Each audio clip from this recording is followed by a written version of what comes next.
So the short version of all these words is that if I have y equals k plus or minus a sine of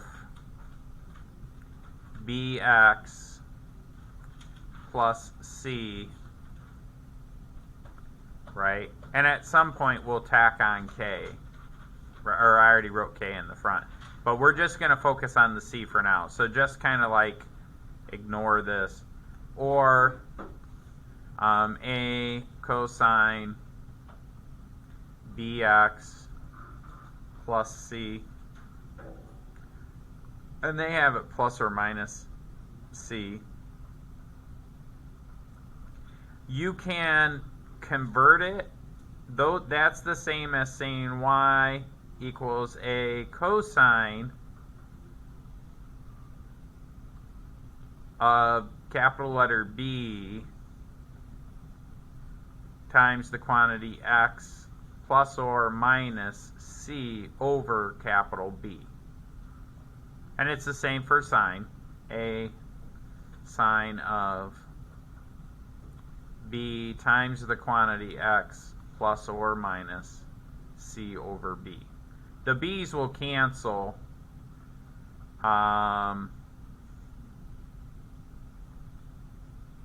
Okay, so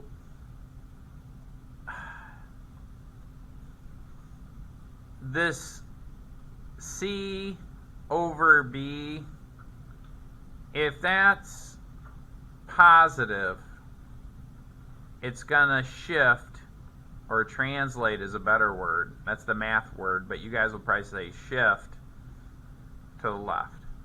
So it's the opposite direction, kind of.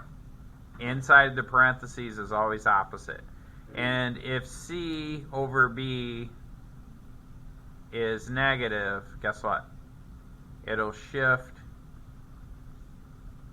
to the right.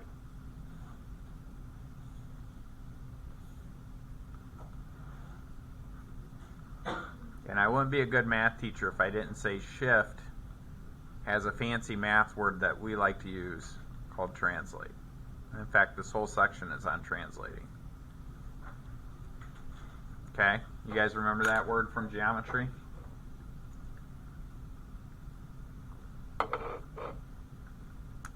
Yeah, I drink Diet Dr. Pepper at 8 o'clock in the morning, so what? Alright, do you guys have this written down? No? Not yet? Alright. I wore my Purdue hoodie today, and it looks like I'm wearing a cape. Like I'm a super Boilermaker. Huh?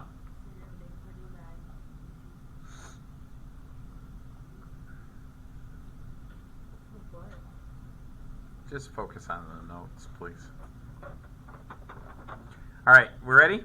How about now? How about now? Are we there yet? Are we there yet? Take your time. Make sure you write it down. I'm just joking. They call it a phase shift. And this has a lot to do with, is there anybody in here that's in band? Or it has anything to do with music and they talk about phase? So sound waves are actually sinusoidal waves, and things can be out of phase. And so when things are out of phase, it has an impact on sound. You have this you can have what we call destructive interference. So if you have the peak of a wave here and then another wave that's at its valley, they'll cancel each other out. So if you've ever been in marching band, depending on where you are in the field, you can be in or out of phase, which is an interesting thing.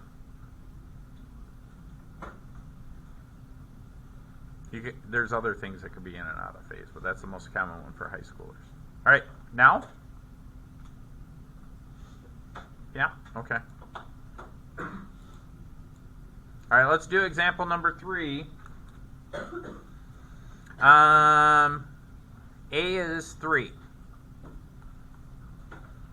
Now this, I got to make it look like A equals, not A equals, I got to make it look like a cosine right now it looks like this, bx minus c, right? But I gotta make it look like cosine b times x minus c over b. So to do that, what I'm going to do is it'll be y equals 3 cosine, what's b? 2. Then in parentheses I put x minus pi over 2. Bless you.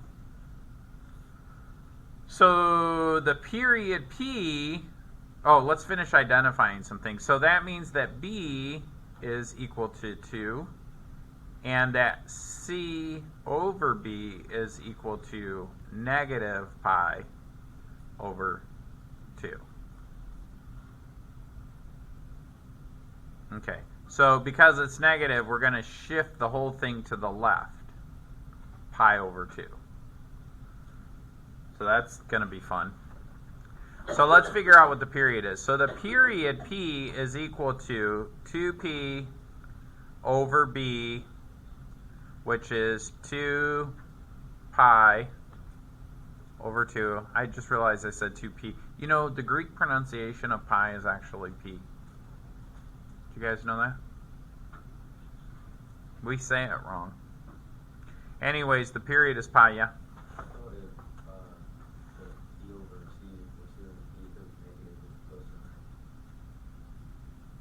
You're right. I said it wrong. It's the opposite. He said, hey, I thought if it was negative, it goes to the right. Now, see, that's a simple mistake you guys might make. I mean, obviously, I just made it. So if that's the case, when I graph that, it'll all come out when I put it in decimals. And I'll go, oh, that's right. It's supposed to go the other way, right? So here's what we're going to do. We're going to, oh, man, this is a lot of transforming. Let me get my little graph thing going here. Where are we at on time? We can make it. This will probably be our last example for today. No homework over the weekend. I'm really bummed about that. Let me zoom in on this. Whoa. All right. So I like to start with the amplitude. So way up here is going to be positive 3. Way down here is going to be negative 3. I know my period is pi, but I'm going to shift it over pi over 2. So I'm going to put pi right here, negative pi, and about the same distance I'm going to put another pi. And this would be pi over 2, because that's the halfway point. This would be negative pi over 2. And this would be 3 pi over 2. And this would be negative 3 pi over 2. Okay? Woo! All right. My period is pi. So cosine, if I just did it like this, cosine would go down and around and come back up by pi, right? But I've got to shift over. So it's going to start here, and it's got to go down and around and up. All right, so let me draw a little dotted line to kind of guide me.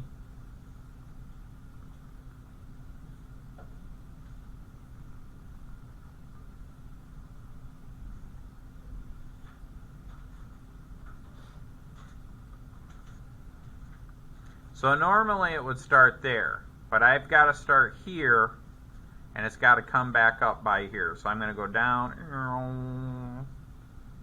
You guys got to make that noise as you do it. No? Okay, just me.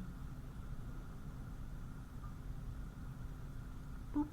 And now normally it would end here, but it's going to end here. So the same thing, I'm going to go down like this.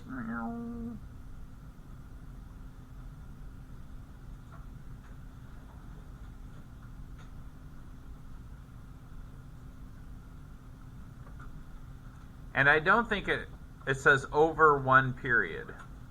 Well, I did more than one period, so that's okay. Let's see what this looks like on the graph, and then it'll be time to go. So that was 3 cosine of 2x minus pi.